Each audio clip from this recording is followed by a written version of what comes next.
मेरा नाम कुंदन कुमार हुआ। मैं इंग्लिश का फैकल्टी हूँ। इसमें ऑनलाइन वाला क्लासेस को लेकर के हम लोग आए हैं। ठीक, तो मैं इंग्लिश पढ़ाऊँगा आपको शुरू से लेकर के, यानी कि basic, from basic to paramount तक आपको लेकर जाना है।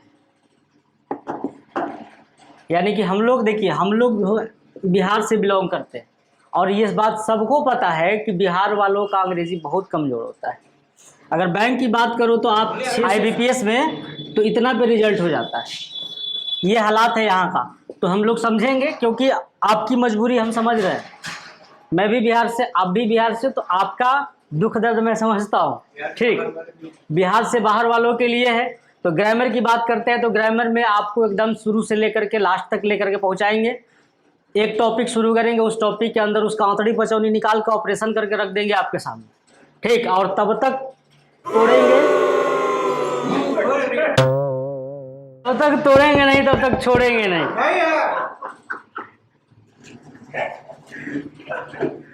एक बात बताइए आप लोग, हम लोग क्या पढ़ने वाले हैं? इंग्लिश। एक खासियत है हम लोगों के अंदर कि इंग्लिश को भी हम लोग हिंदी में पढ़ लेते हैं। इंग्लिश में पढ़ाते भी हैं और ये हिंदी में समझाते हैं। हिंदी में आपको समझा दिया जाएगा। क्यों ये बात क्यों बतानी पड़ रही है? इसलिए क्योंकि ये इंग्लिश है और हम लोगों के अंदर ये टैलेंट है कि इंग्लिश को भी हम लोग हिंदी में आपको समझा देते हैं। ठीक, अब मेरा सवाल ये है आप सभी से, इंग्लिश पढ़ना है ना, इंग्लिश ही पढ़ना है। इंग्लिश क्या होता है? क्या है इंग्लिश? नहीं मालूम है? देखिए, इंग्लिश को तोड़िए आप। इंग्ल प्लस ISH, ये स्टैंड करता है इंग्लैंड को, और ISH का मतलब होता है लैंग्वेज, और यहाँ प्लस को की कर दीजिए तो इंग्लिश क्या निकल के आया? इंग्लैंड की लैंग्वेज, यानी कि इंग्लैंड की भाषा। इंग्लिश क्या है सर? तो इंग्लिश इंग्लैंड की भाषा है। इंग्लैंड की भाषा इसलिए, जैसे ब्रिटिश देखिए आप, ब्रिटिश में ऐसे ही होता है। ब्रिटिश को तोड़िए, ब्रिटिश भी एक लैंग्वेज है, तो ब्रिटेन, यहाँ तक, और ISH। ब्रिट का मतलब ब्रिटेन और ISH का मतलब लैंग्वेज। तो ये ब्रिटेन का लैंग्वेज है, इसलिए इसको ब्रिटिश लैंग्वेज कहा जाता है। इसी तरीके से ये इंग्लैंड का लैंग्वेज है, इसलिए इसको इंग्लिश कहा जाता है।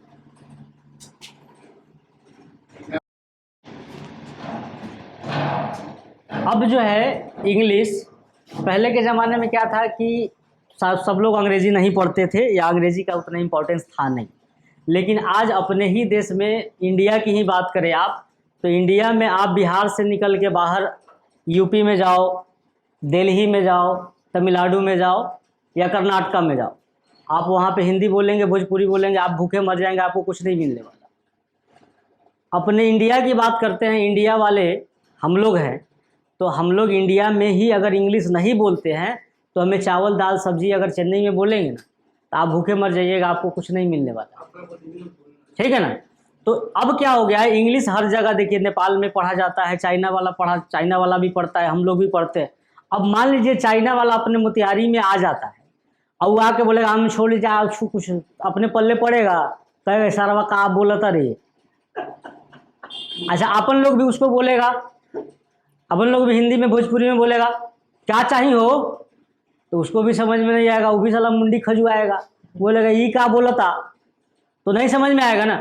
तो अब क्या करना है, वो भी इंग्लिश बोलेगा, हम लोग भी अंग्रेजी पढ़ रहे हैं, अब वो भी अंग्रेजी पढ़ रहा है तो वो भी अंग्रेजी बोलेगा, अपन लोग भी अंग्रेजी बोलेगा, हम दोनों एक दूसरे से बातचीत कर लेंगे। तो कहने का मतलब मेरा ये है कि इंग्लिश अब चाइना वाला भी पढ़ रहा है, हम लोग भी पढ़ रहे हैं, ऑस्ट्रेलिया सब जगह पढ़ता है।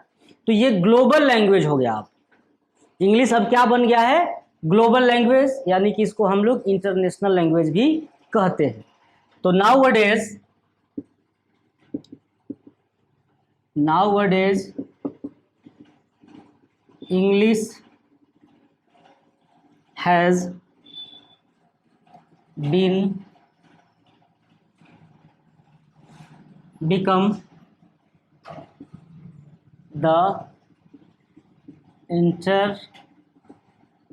नेशनल लैंग्वेज या ग्लोबल लैंग्वेज। आजकल, नाउअडेज का मतलब होता है आजकल। आजकल इंग्लिश क्या हो गया है, तो अंतर्राष्ट्रीय भाषा हो गई है या वैश्विक भाषा हो गई है। ठीक, तो इसको भी आप लोग अपना वीडियो पॉज करके नोट कर लेंगे। आगे बढ़ते हैं। एक टर्म आ रहा है इसमें बार बार, ये टर्म, ये वर्ड जो है ना बार बार परेशान कर रहा है हम लोगों की, लैंग्वेज। तो सर हम लोग बात करेंगे कि लैंग्वेज क्या है, व्हाट इज लैंग्वेज। लैंग्वेज क्या है, ऐसे ही जैसे जैसे टॉपिक पॉइंट आते जाएगा वैसे वैसे हम लोग बढ़ते चलेंगे। लैंग्वेज का हिंदी होता है भाषा। अब भाषा है तो भाषा किसे कहेंगे, लैंग्वेज किसे कहते हैं। तो समझिए, लैंग्वेज जो है एक ऐसी माध्यम है, एक ऐसा अदृश्य तार है जिससे हम लोग एक दूसरे से जुड़ते हैं।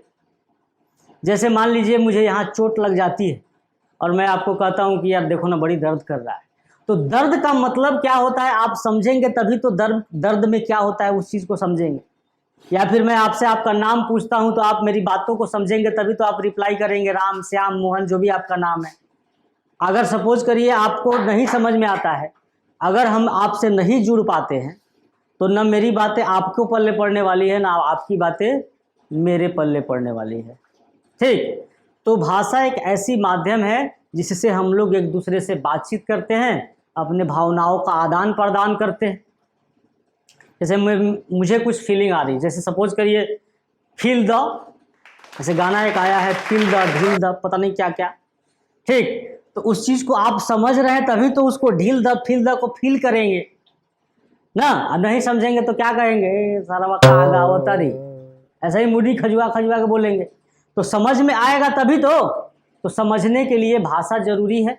और भाषा एक ऐसी माध्यम है जिससे हम लोग एक दूसरे से जुड़ते हैं, एक दूसरे से बातचीत करते हैं, अपनी भावनाओं का आदान प्रदान करते हैं। तो इसका डेफिनेशन हो जाएगा, it is a medium through which we communicate and share our feelings with others यानी कि यह एक ऐसी माध्यम है जिससे, थ्रू मीन्स जिससे हम लोग, जिससे हम लोग क्या करते हैं, कम्युनिकेट करते हैं, मतलब बातचीत करते हैं, और शेयर मतलब साझा करते हैं अपनी किसको, भावनाओं को। अभी मत कहिए कि सर भावना कोई सखी वकी नहीं है, भावना मतलब जो आप फील करते हैं वो है भावना।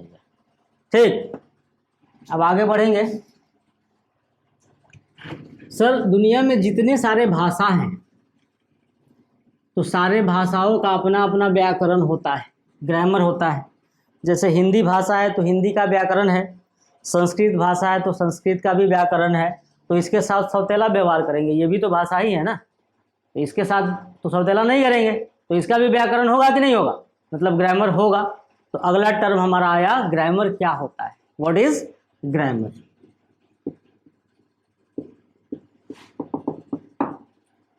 ग्रामर यानी कि एक ऐसी कला है, व्याकरण एक ऐसी कला है जिससे हम लोग शुद्ध शुद्ध बोलना, शुद्ध शुद्ध लिखना और शुद्ध शुद्ध पढ़ना सीखते। क्या क्या, शुद्ध शुद्ध बोलना, यानी कहने का मतलब है कि ग्रामर है तो शुद्ध शुद्ध बोलते हैं, ग्रामर नहीं रहेगा तो शुद्ध शुद्ध नहीं बोल, ग्रामर नहीं रहेगा तो शुद्ध शुद्ध नहीं बोल पाएंगे। इसको एक्सपेरिमेंटली देख लेते हैं। एक्सपेरिमेंटली क्या, ये तो फिजिक्स और केमिस्ट्री थोड़ी है कि इसको एक्सपेरिमेंट करें, लॉजिकली मैं आपको प्रूफ करता हूँ। जैसे मान लीजिए बोलने की बात कह रहा है तो पहले बोलने पे हम लोग बात करते हैं, शुद्ध शुद्ध बोलना। जैसे मैं बोलता हूँ राम खाती है और सीता गाता है। राम खाती है और सीता गाता है। आप लोग को हंसी आ रही होगी, सर कैसा आलतू पालतू चीज़ बोल रहे हैं, सर को पढ़ाना ही नहीं आ रहा है, सर को व्याकरण आता ही नहीं है। मान लो थोड़ी देर के लिए सर को व्याकरण नहीं आता, सर को व्याकरण आ रहा होता तो सर शुद्ध शुद्ध आपकी तरह बोलते कि नहीं बोलते, कि गलत बोलते? आपको समझ में आ रही है ये बात कि ये गलत है, तो आपने कैसे कह दिया गलत है? क्योंकि आपको व्याकरण आता है तब आप कह सकते हैं। यहाँ पे इसको आप कह सकते हैं कि सर गलत बोले हैं। क्यों? क्योंकि आपको पता है व्याकरण में क्या क्या चीज़ें होती है। तो मैं बताता हूँ आपको। ये लड़का राम है जो कि मैस्कुलिन जेंडर है। मैस्कुलिन जेंडर जिसको हिंदी में कहते हैं, आप लोग हिंदी व्याकरण में पढ़े होंगे, पुल्लिंग। और ये है फेमिनिन जेंडर जिसको आप लोग हिंदी में कहते हैं स्त्रीलिंग। तो पुल्लिंग रहेगा मतलब लड़का रहेगा, तो इसके साथ आकारांत आएगा। आकारांत यानी कि खाता, ता है यानी कि आ है। तो बोलिए आकारांत आया कि नहीं आया? आकारांत आया। तो ये आकारांत, ये पुल्लिंग कहाँ पढ़े थे हम लोग? कहीं ना कहीं हिंदी व्याकरण में पढ़े थे बचपन में। तो बोलिए व्याकरण जिसको नहीं मालूम होगा कि स्त्रीलिंग कौन है, पुल्लिंग कौन है, आकारांत क्या होता है, इकारांत क्या होता है, जब उसको नहीं मालूम होगा, हमको नहीं मालूम है, आपको नहीं मालूम है, तो ऐसा ही उटपटांग बोलेंगे ना। समझ में आ रही बात? तो वैसे ही यहाँ देखिए, सीता गाता है हम कहते हैं, तो सीता स्त्रीलिंग है। और सीता जब स्त्रीलिंग है तो स्त्रीलिंग के साथ इकारांत शब्द लगाते हैं, यानी कि गाती। ई आया, देखिए तो ई है, इकारांत आया, यहाँ आकारांत आया। ये लिंग है, आकारांत है, इकारांत है, वो शुद्ध शुद्ध क्या करेंगे? बोलेंगे। तो बोलिए व्याकरण शुद्ध शुद्ध बोलना सिखा रहा है कि नहीं सिखा रहा है सर? सिखा रहा है। अब आइए आगे लिखने की बात करते हैं। शुद्ध शुद्ध लिखना सिखाता है कि नहीं सिखाता है? जैसे मान लीजिए आपका नाम क्या है, मान लीजिए आपका नाम मनु है, तो देखिए मैंने मनु लिख दिया, मनु लिख दिया कि भनु लिख दिया, मतलब सर को ग्रामर नहीं आता है। सर को ग्रामर आता तो हम क्या बोल रहे हैं? मनु, माने म साउंड, हमारे मुंह से क्या निकल रहा है? म। ए भाई, तो म साउंड को आई फोटो से हई फोटो को भ साउंड कहते हैं, हई फोटो को म साउंड कहते हैं। तो ये ई फोटो ई साउंड कहाँ पढ़े थे? तो कहीं ना कहीं व्याकरण में पढ़े थे बचपन में, क ख ग से लेके छतरा गया पढ़े होंगे आप लोग। तो वहां पे ऐसन फोटो को क्या कहते थे? म साउंड। ऐसा फोटो को भ साउंड। तो शुद्ध शुद्ध लिखने के लिए हमको कैसा फोटो चाहिए? तो ऐसा फोटो चाहिए। बोलिए अब मनु हुआ कि नहीं हुआ सर? तो बोलिए जिसको व्याकरण पता होगा वही ना समझेगा कि ऐसा फोटो को भ कहते हैं, ऐसा फोटो को म कहते हैं। तो बोलिए व्याकरण हमें शुद्ध शुद्ध लिखना सिखा रहा है कि नहीं सिखा रहा है? आप खुल गए हैं। शुद्ध शुद्ध लिखना सिखा रहा है। अब पढ़ने की बात है। एक अगला पॉइंट इसमें क्या आता है? शुद्ध शुद्ध बोलना तो सिखा दिया, शुद्ध शुद्ध लिखना सिखा दिया, और शुद्ध शुद्ध पढ़ना। पढ़ना जैसे मान लीजिए मैं कुछ लिखता हूँ, आप लोग पढ़िएगा। मैं कुछ लिखता हूँ यहाँ पे, जैसे यहाँ लिख दिया गया मेरा नाम,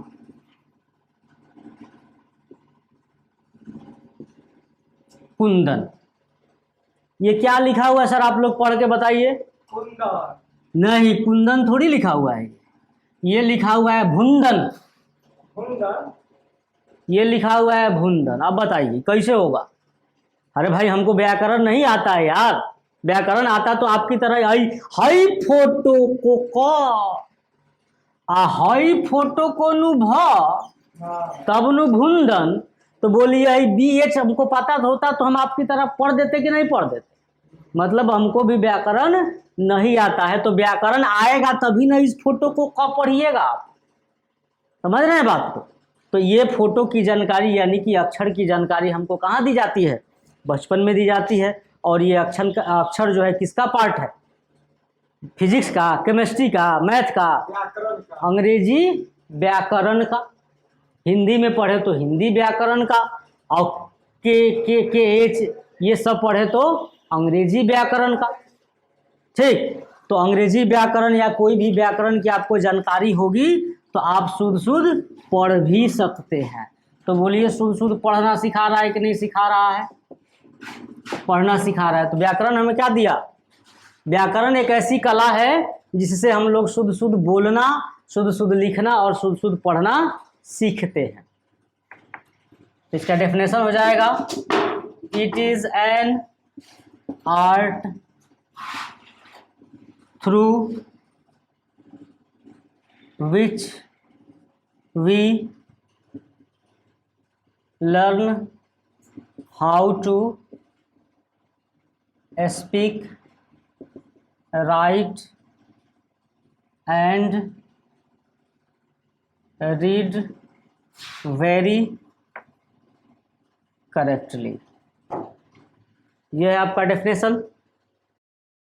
सारे टॉपिक को डील किया जाएगा आपको नीचे से लेकर एकदम जड़ से। देख ही रहे हैं आप लोग कि जड़ से शुरू कर रहे हैं, एकदम ऊपर तक लेके चलेंगे। मान लीजिए अब ऐसे ही अभी हम आपको नाउन प्रोनाउन या फिर जेरेंड इन्फिनेटिव ऐसा कुछ पढ़ाने लगते, या ये कुछ दूसरा जैसे टेंस वॉइस नरेशन ऐसा कुछ पढ़ाने लगे तो फिर आपको पल्ले नहीं पड़ेगा। अब मान लीजिए कोई सेंटेंस हम लिख देते हैं, जैसे यहाँ पे एग्जांपल के तौर पे आप लोग क्या करते हैं, कहते हैं राम ईट्स। मैंगो मत खिलाइए, राम को बहुत आम खिला चुके हैं आप लोग, एप्पल खिला दीजिए। राम सेब खाता है। अब ये तो लिखने के लिए मैंने लिख दिया, ये सेंटेंस है भी, तो इस सेंटेंस में ई क्या है, ई क्या है, ये क्या है, ये क्या है। तो ये सब्जेक्ट है, ये वर्ब है, ये आर्टिकल है, ये डिटरमाइनर है और ये ऑब्जेक्ट है। अब आपके दिमाग में ये नहीं चल रहा, अब ये सोच में पड़ गए होंगे ऑब्जेक्ट कैसे कह दिए इसको वर्ब कैसे कह दिए। मैंने जिनका बेसिक ठीक ठाक नहीं है उनके लिए बता रहा है, ठीक है। और ये ऑब्जेक्ट है, तो ये सारी चीज़ों को पहले मैं बताऊंगा। मैंने छोटी छोटी चीज़ों को आपको कलेक्ट करके दे दिया जाएगा, और जब सारी चीज़ें जब कलेक्ट कर लेंगे हम लोग, उसके बाद लड़ने शुरू करेंगे। अब मान लीजिए आपको बॉर्डर पे भेज दिया गया लड़ाई करने के लिए, अब बंदूक असेंबल करने का ढंग नहीं है तो जाकर ठोका कर नहीं चले आइएगा। तो बंदूक कैसे असेंबल करना है पहले समझ लीजिएगा, उसके बाद में लड़ाई लड़िएगा। तो वैसे ही छोटा छोटा हथियार है, ये छोटा छोटा हथियार को गुटिया के एक जगह जमा कर लीजिए, उसके बाद तब लड़ाई लड़िएगा। मतलब टॉपिक में चलेंगे हम लोग सारा बेसिक क्लियर करने के बाद। बैंक, ठीक, एयरफोर्स, नेवी, एनडीए, पूरे लेवल में। अरे सीधी बात है यार, समुंदर तैरना सीखो ना, नदी नाला तो कौन तैर जाएगा। समुंदर तैरना जब तुम सीख जाओगे तो ये इलास्टिक प्लास्टिक है, नदी है, अंग्रेला मंगरेला कथी है ना। तो समुंदर तैरना सीखिए, मोतिहारी का मोना, गंगा, जमुना कथी है तैरना। तो इसलिए विद्वान बनिए। 3 इडियट्स देखे होंगे आप लोग, विद्वान बनिएगा, नौकरी झक मार के पीछे आएगी। ठीक, चलिए। अरे सीधी बात है यार, जुड़े रहो ना, बारूद बना देंगे। इतना बड़ा बारूद बनाएंगे कि जहां भी फटिएगा डायनामाइट बन के फटिएगा। Till then be safe, stay at your home.